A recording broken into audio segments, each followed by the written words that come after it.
Hey guys, so I just want to do a quick little speed comparison here between Sony Xperia XZ2 and the Galaxy S9, fierce rivals for early 2018.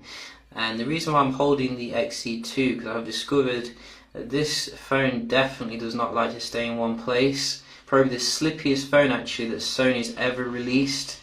But how does it compare in terms of the performance? We're going to check it out here.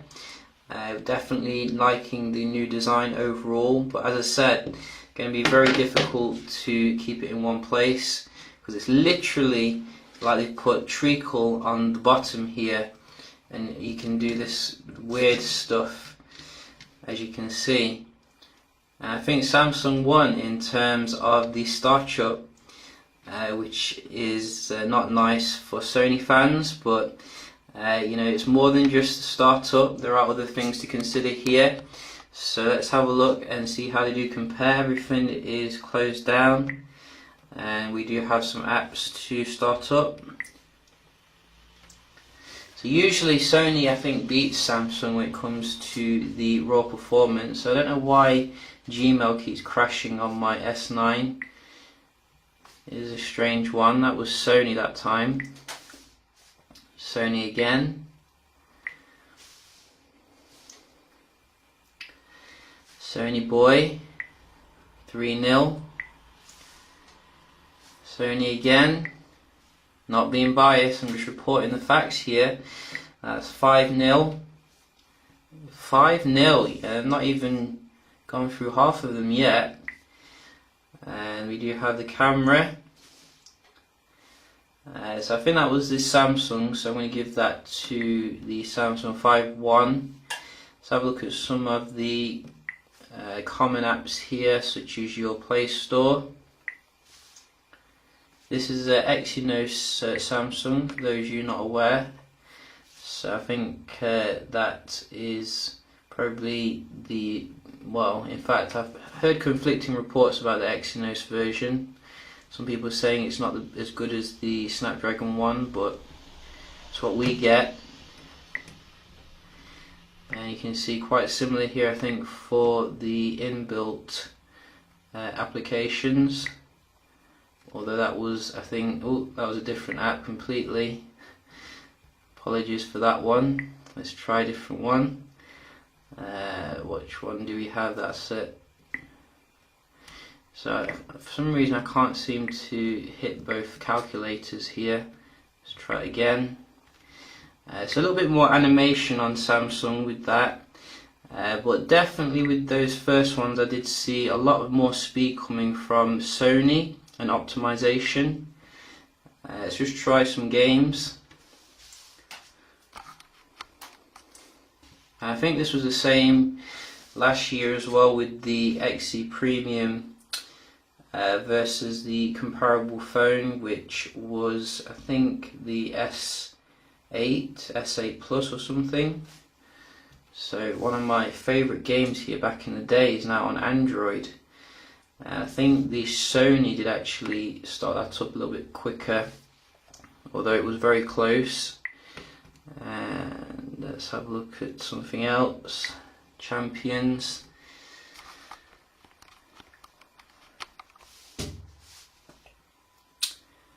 So this one looks like it's going to Sony again. Oh, so got to give it to Sony here when it comes to the optimization. I mean, it just looks like it's running a next gen processor compared to the Samsung, which just can't keep up. So I'm going to definitely give that to Sony boy here. Let's have a look at the speed test. And we are on the wrong server. Let's just change that. I do like the way they make it easy to change on this one. There we go. And Sony, what can you do this year? You can move a lot, that's what you can do. It's going to slip off my table. This one is definitely going to slip off my table. So I don't know why my speeds are going so low. I'm definitely going to get onto the phone to Virgin to sort it out. I mean, come on, I'm paying for 200 here. But you can see quite decent given the difficult conditions here. Why did they make it so skiddy though at the back? You know, just to make it like HTC doesn't make much sense to me. Oh. So Samsung's come back here. You see, dark horse, don't rule out Samsung. But we are going to give Xperia a little bit, one more chance here to perform.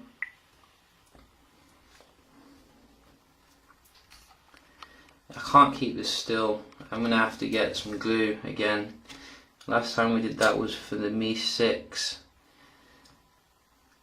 And I don't think Sony can meet Samsung here, so we're going to have to concede.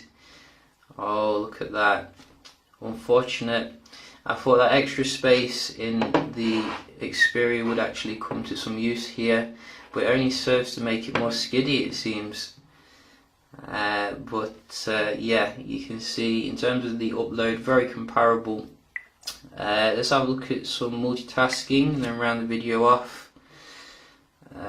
So there's a little glitch there on the Sony, you saw that, where it goes to horizontal, which is annoying. Hopefully they'll get rid of that eventually. Oh, reload there.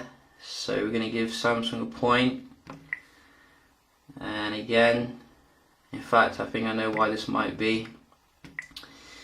You see, that smart cleaner snuck on. Do have to, yeah, there you go. So yeah, that just sneaks on by default. Let's just start again. Hopefully it doesn't affect the results too much. Some people are saying that I've got the Samsung on power saving mode, which couldn't be further from the truth. You know, power saving mode is up here, and you definitely notice it when it's on. So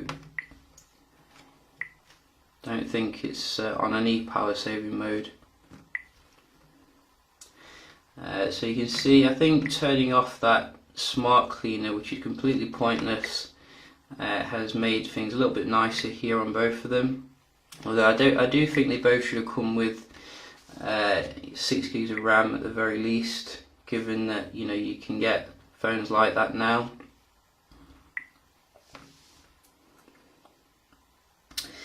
But then again, I think smart cleaner, once it's on, it does actually affect the result a bit too much, so don't read into this too much. I'll do a different video testing the memory here. But it's easy to sneak on, and I think overall I'm quite happy with the device. I do think there's been some silly decisions removing the headphone jack, which is a staple of Xperia devices. You know, Sony sells a lot of different headphones with wide connections, and it seems that they're shooting themselves in the foot there. I don't know if they've solved the issue with the fingerprint scanner available in all markets, because many people do expect that now, because there's no, I don't think, biometric security equivalent here on Sony.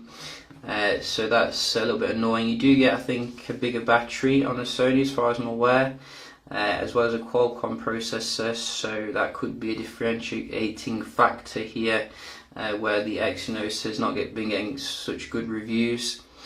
The screen is actually quite comparable. Yes, it's not AMOLED, but you know, really, I think they've done a fantastic job here. I think it's only full HD as well, so it shouldn't be quite as you know, like battery hungry here. You can see how good the colours hold on most angles, and I think it's also fully IP68 as well. And it has a dynamic feedback system as well, which is what I did notice when I first started using the phone. Like, some things would make it vibrate really like intense, and others were less intense. I think you can also use this in games as well, such as this one. So if you go to here, where is it? So it was somewhere around here I noticed when I pressed like a volume button, it gave me the option to adjust the dynamic feedback. Maybe it was on the other game actually. Let's just try that one. Whoa. So let's just see this one. Yeah, I've still got some learning to do here, but you can look into it yourself. When you do different things, it gives you dynamic feedback, vibration in your hand. It feels pretty cool actually. But yeah, you know, I think you can see here in terms of the raw performance, Sony's definitely bringing it to the table. I hope to also check out the camera as well eventually to see if there's any improvement there. Based upon some of the reports I've seen already, it seems that it's a bit better, but again, they're not putting optical image stabilization in, and also I think the aperture isn't up to par as well compared to the competition. So typical Sony here, make the best cameras on the market but can't put it into their own phone. So yeah, just a quick little comparison here. Hope you find it helpful, and I'll see you in the next one. Cheers.